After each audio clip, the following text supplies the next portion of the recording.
Welcome, everyone, to another episode of Lessons Learned. My name is Vincent Veza. I am an author. I am the founder of HTN, Hidden Treasure Novels, a regional representative for the North Carolina Writers Network, and a member of the ACFW, the Association of Christian Fiction Writers. Also in that association is our guest speaker today, author Sherilyn Lewis, and who's actually an officer in the region, the North Carolina region of ACFW. And I'm so happy to introduce her today, an award-winning author who's going to talk to you about lessons she's learned in developing a series. She herself is the author of the Women of Worthy series, and I'd like to turn it over, without further ado, to Sherilyn Lewis. Thank you, Vincent. A little bit about me. Years ago, when my kids were toddlers, I decided I wanted to write a novel because I had fallen in love with romance novels. And on a typewriter, actually it was longhand, and then I typed it out and sent it to a publisher, and quickly enough got a rejection letter. But in that rejection letter were two things. The first one was that I needed to take some creative writing lessons. And the second one was to get a better typewriter ribbon, which at the time I cringed because I know better than that. And, but I knew that I wouldn't be able to take any classes because my former husband would not allow me to do so. So that dream kind of went down the wayside, and I kept that manuscript for, 7 moves. And then I got tired of moving it around, and so I just pitched it. And the dream went away until about 5 years ago when my regular career, was winding down, and I decided that, okay, now's the time, I can find some classes online, and so that's what I did. During that time, I was trying to learn the craft of writing and trying to develop a procedure or a process, and that leads me into developing a series. And why did I consider doing a series? Well, first of all, publishers and Amazon both love series, and so do readers. I write contemporary inspirational romance, and as a romance reader myself, I love series. So why wouldn't I write one? First of all, for myself, and second of all, for the various publishers and or Amazon. But what makes a series a series? And I had to figure that out. So what did make a series a series? It could be stories about family members. For example, Bella Andre writes contemporary romance, and she wrote a series about 7 brothers and sisters. Each sibling had their own book. Hannah Howe writes historical romance, and she wrote the Scottish Highland series, The Murray Family, with 3 brothers, their children and grandchildren, and she even has a family tree, and there's 26 books in all. So it could be about location. An author friend of mine started writing a series on Mackinac Island, so that location ties her series together. The series I'm working on right now, The Women of Worthy, has its tie, the small town of Worthy in southeastern Ohio. The women are from all different backgrounds. So you could use major cities, capital cities in Europe, or a in the U.S., or a mountain town, anything really, something that ties them together. It could be about cowboys, it could be about doctors or billionaires or police, anything that ties each book to the others. In some genres, it could be one person in different stories. Another author friend of mine writes a detective series. Each story is a different case. And as you write your first novel, you can look at your characters and look at your locations and think about, can I use the characters? Can I use the location? And then, look at your supporting characters, and can they become lead characters in another story? For example, in my first novel, Cassie's Secret, the supporting character becomes the main character in book 2, Mia's Irishman. Then in book 3, which will be released next week, various characters from book 2 and book 1 show up in book 3 because it is a little small town, and so they know one another. Now, there's an upside and a downside to writing a series. The upside is that readers love series. They love to follow the characters through the stories, and Amazon and publishers love them too. Writing a series shows Amazon and the publishers that you're serious about writing, and they'll get more business from you if you write more books. Well, go figure. But the downside is, although most readers love them, some readers will only read the series when the series has been completely finished. And that's, if it's more than a trilogy, you're going to wait a long time for that reader to read your series. And then others, of course, will read them as they are released. So, it's not a problem for some people. So the thing that you have to remember when you're writing a series that you want somebody to read every single time is that that series has to complete the story, one story, and then move on to another story in the second series. It has to be a standalone, but yet a part of a series. So the other downside is that you're tied to that series until you run out of ideas or until your readers tire of them. For example, Hannah Howe spent a number of years on her Scottish Highland series. She got tired of writing them. I think she spent like 10 years or something writing that series, and she moved and started writing Western historicals. But as an author, I had to, another example is I had a reader tell me she wished there was a story about one of the supporting characters in Mia's Irishman. And I'd already thought of doing a story about that particular character, and the reader simply confirmed it for me. So as an author, you have to keep track of things because readers will remember things about your characters. They'll remember things about the places and the locations, and they'll call you out on errors. So to keep track, I have what I call a series workbook. Other authors use the term series Bible and other terms like it. So the series Bible can be a notebook with handwritten or typed notes if you're old school, and that's perfectly fine, whatever works for you. In my case, I use an Excel workbook. So what is in my series workbook? Okay, what am I keeping track of in that workbook? Well, I keep the color palettes for all of the covers. My cover artist sends me what the colors are for the title, the author's name, and various text that's on it. And I use those colors for marketing materials that I want to create. I have a series title list along with the male and female leads, and also future story ideas, which may or may not come to fruition. It just depends on, what my imagination can do. The series tagline, which I use in my promotions and the newsletter. Vincent, will you advance the slide, please?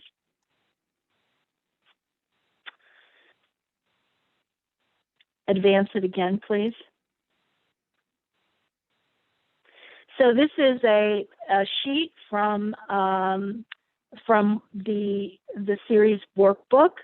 And what this is the character list as they appear in each book. And this is to make sure that I don't repeat a first name or mess up and use the wrong character name from one book to the next. As you can see, I have first letter, the character name, and then there's the grid that tells me which book they were in. And if you see this, Cassie Marino Verano Nardelli, she appears in all three books. The Marino is her maiden name, and Verano was her married name, and then she married Steve Nardelli.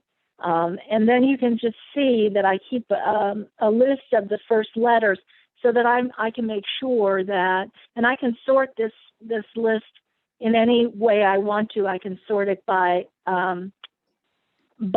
each book, or I can sort it by their name, or however I want to sort it. But it's just a way for me to keep track of my characters and who I have to work with. If I want to bring somebody back in, in a different story later on, I have the list right in front of me. Oh yeah, I remember that person, Eric.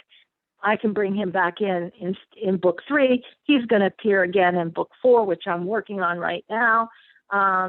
Same thing with, let's see, who else will be coming back in?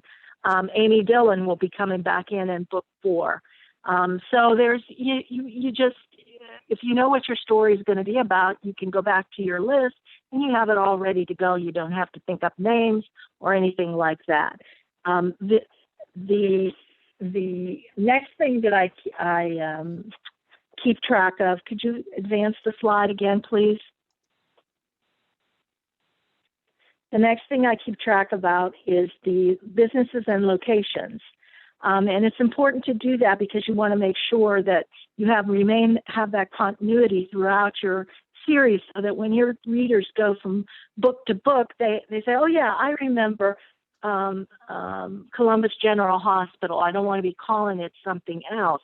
So as you can see, Columbus General Hospital appears in book 1, 2, and 3. Now you're going to see P1 and P2, and you're probably wondering, what the heck is that?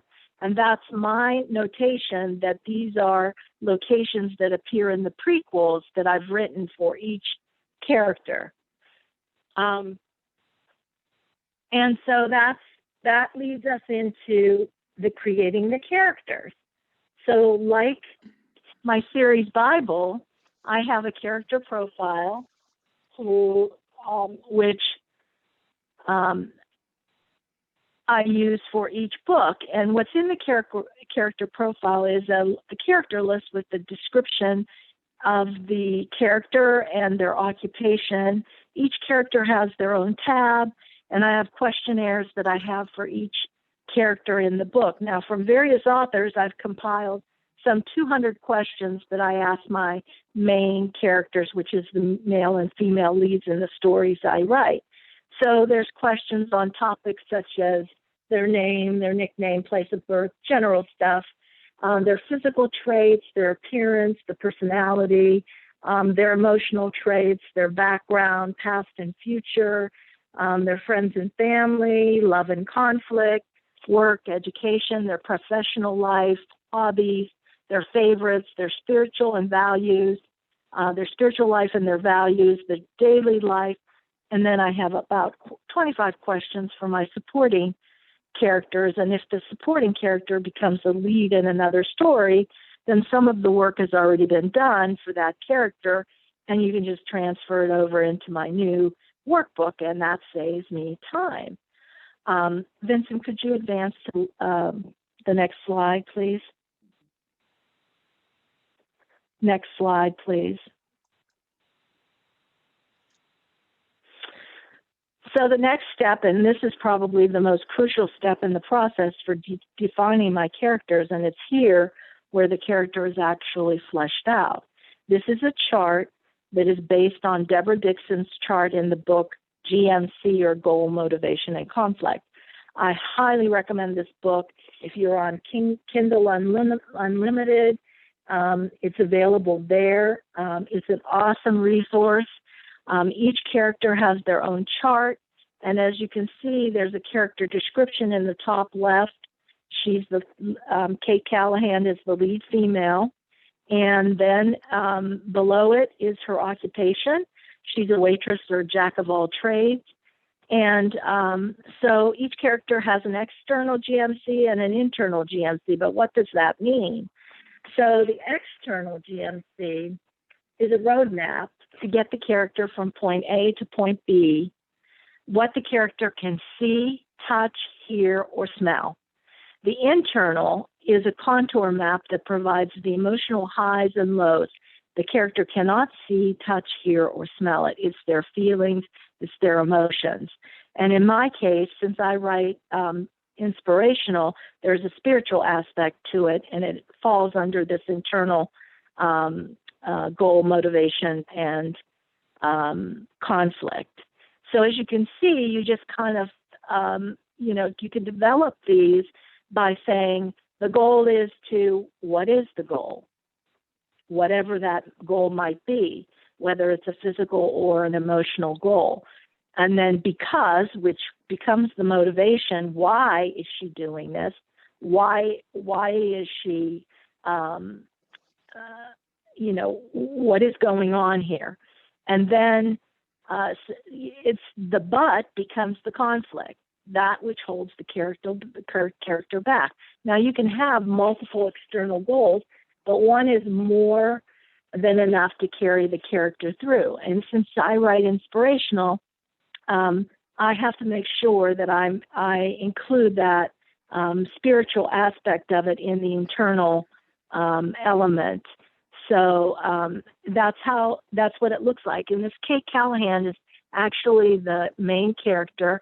And this will tell you, once you do this, this will tell you whether or not you have a character that's strong enough to pull you through the entire novel. I also do 6 stages of development for each main character's arc. The stage 1 is the setup and the face of the character. The face of the character shows the world, and that happens in chapter 1. Stage 2 is the character's views are being challenged. This happens between the 10 to 25% mark.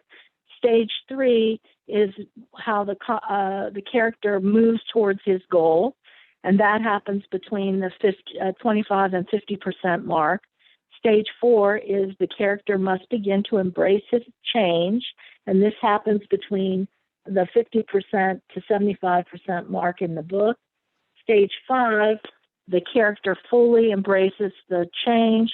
It's the final push to become the person he intended to be, and this happens at the 75 to 90% portion of the book. And you can do this just by looking at how many words you have and just doing your percentages. And it's really easy to figure out, okay, where does this go? What do I need to put in each space? And then the final stage, stage 6, is the character is in a position to reach his goal. This is the resolution of the story and happens at the very end. Vincent, advance to lesson 3, please. Okay, so edit. This is once the story's written and you've got the story down, you've got to learn to edit. I've won NaNoWriMo 2 years in a row, and but how did I do that? Because a lot of authors say I just can't do it. Well, first of all, there's some prep work that you have to do first, and that's where the character's profile comes in. That's where the outlining comes in, and I don't do an in-depth outline. I just do a couple of sentences or 2 or 3 sentences and maybe a paragraph for each chapter of what it's going to be about. It doesn't go by scenes or anything like that. I just know what I want to put in there. And then from there, I start writing. So because before, I write the outline, but it's not in depth. But when Nano starts, I simply do a brain dump of every of the story. It's a brain dump of the story that I've already outlined. And so I write the scenes. Sometimes it's 1, 2, 3 chapters at a time. I don't pay attention to formatting or word usage or sensory details, and I never go back and edit anything until I'm completely done with the story. Especially during Nano, I just don't do that. So I'll just close my eyes and I type, and I go on to the next thing. In Jerry Jenkins's class, he taught us to write one day, then the next you do a basic edit of the work from the previous day, and that gets you in mode to continue to write. But when you're doing Nano, you can't do that. You have to just keep writing. So the goal is to complete the book in 30 days. So Mia's Irishman and Kate's Quest were both written in 30 days. Now the whole process took a lot longer because I didn't factor in the planning and outlining stage or the editing stage. But I'll do that once the story is written. So now I have my story written.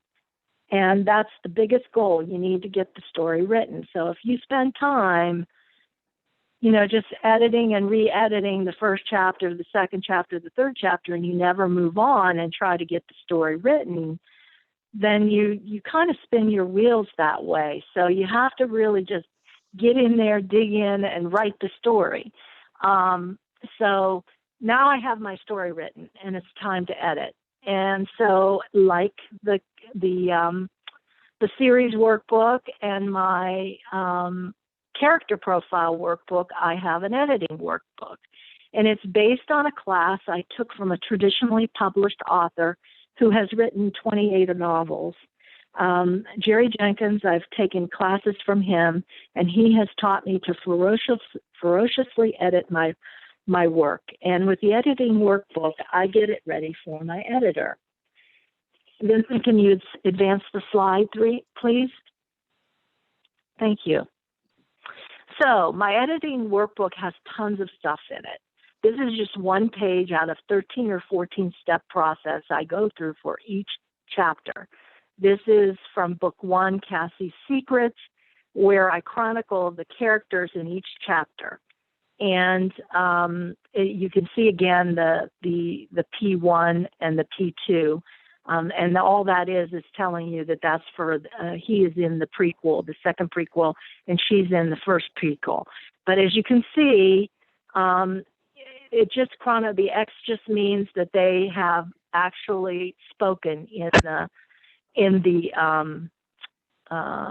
chapter, and the M means that they were mentioned. So I can go back if I'm writing another story and I need to find out, what did I say about this and such? I can go back to this editing workbook and say, okay, let's see, Fiona appeared in this one and, in chapter 1, but then she doesn't appear again later on. So now I have to go back to chapter 1 because she appears in a different story, and I want to make sure I get her right. And so that's one of them. And so, and especially when these supporting characters pop up, you want to be able to go back and quickly read what you've written before, so it's fresh in your mind, and you don't want to have to reread 3 or 4 novels to figure out where you're at. So it's important to keep track of this too. So if I'm doing all the editing myself, why do I have an editor? Well, because an editor does more than just check for grammar errors or check for little things. My editor is actually a full service editor, and what that means is she's a developmental editor, which is story structure. She makes sure there's no plot holes. She's a copy editor. It's a generic for catching things like spelling, grammar, and punctuation, and making sure that the manuscript follows the rules of standard English and adheres to whatever style guide she's using. She's also a line editor, and line editing is a particular kind of editing that focuses mainly on style, my style. And then she's a proofreader. She's a proofreader. She proofs all the spelling and grammar and punctuation. But a proofreader also checks the consistency and layout of the information. So, for example, have you written a dialogue or a scene where maybe something happens in one space, but it should have happened before, and so she'll catch that.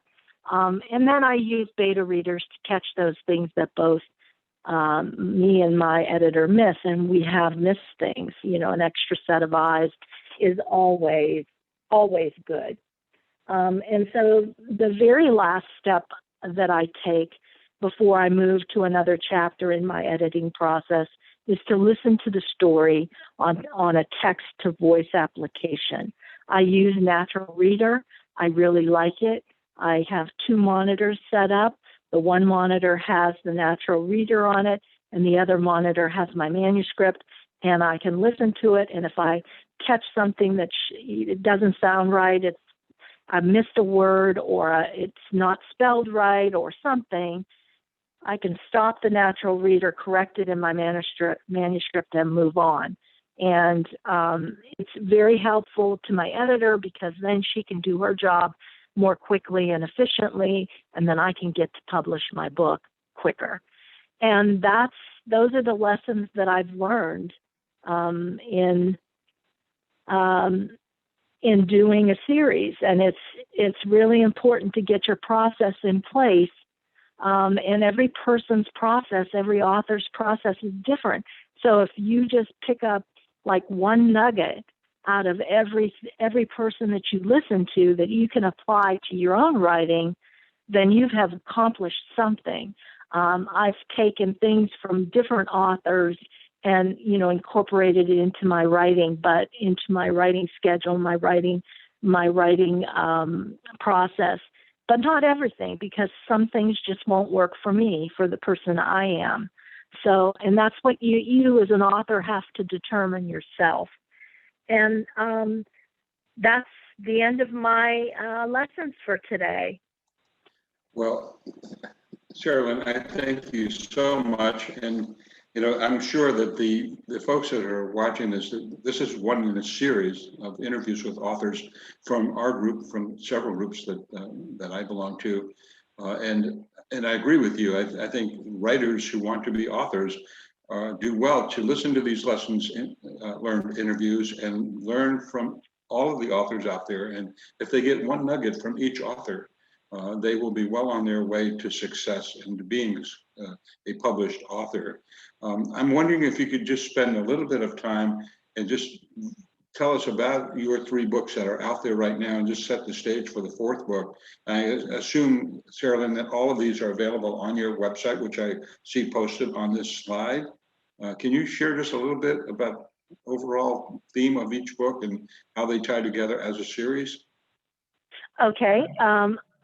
The first book is Cassie's Secrets, and it is about a divorced mom of 2 little girls and a widower dad who has a sister who is matchmaking, and they live in Worthy. They live in Worthy, Ohio, and they meet one another through their children's gymnastics.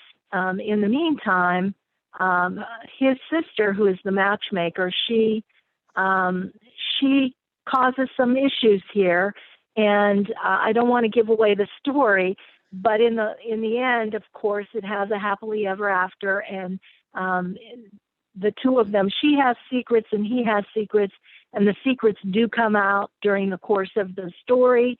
And then in the second story, this is Mia's Irishman, and this is Steve Nardelli's sister, and she has a terrible accident and has amnesia, and he saves her. This Sean McDermott saves her, and it's just it's a what they would call a stranded together romance, and Cassie's Secret is a second chance romance.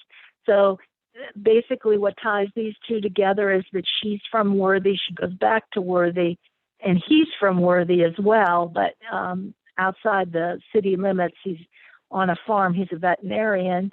And then in the 3rd book, Kate's Quest, neither one of these characters, Kate or James, are related in any way to these two company. Well, I take that back. They are related. There is a relationship there, but I don't want to give it away.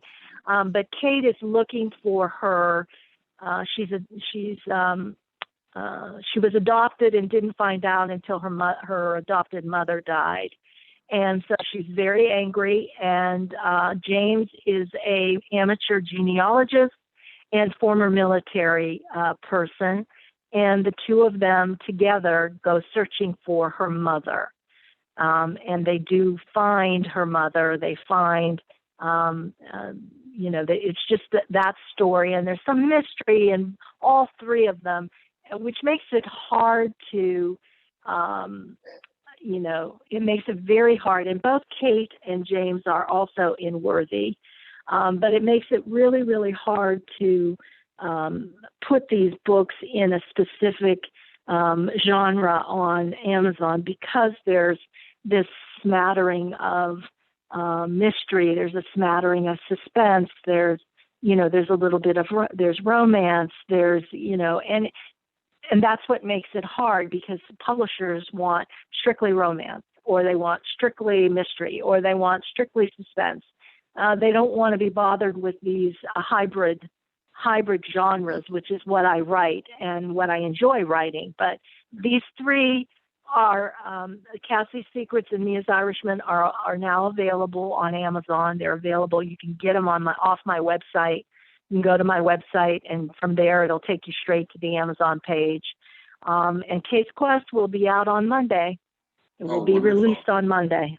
Congratulations, that's awesome. Thank you. Well, yeah, we also hope to post them up on the Hidden Treasure Novels website, our HTN website, under the recommended read tab that we make available to readers. So I have just a real quick question. Women of Worthy, was there any play on words with the word worth, like women of worth, or was that just coincidental? Well, actually, that's an interesting question because there is a town outside of Columbus, and it's called Worthington.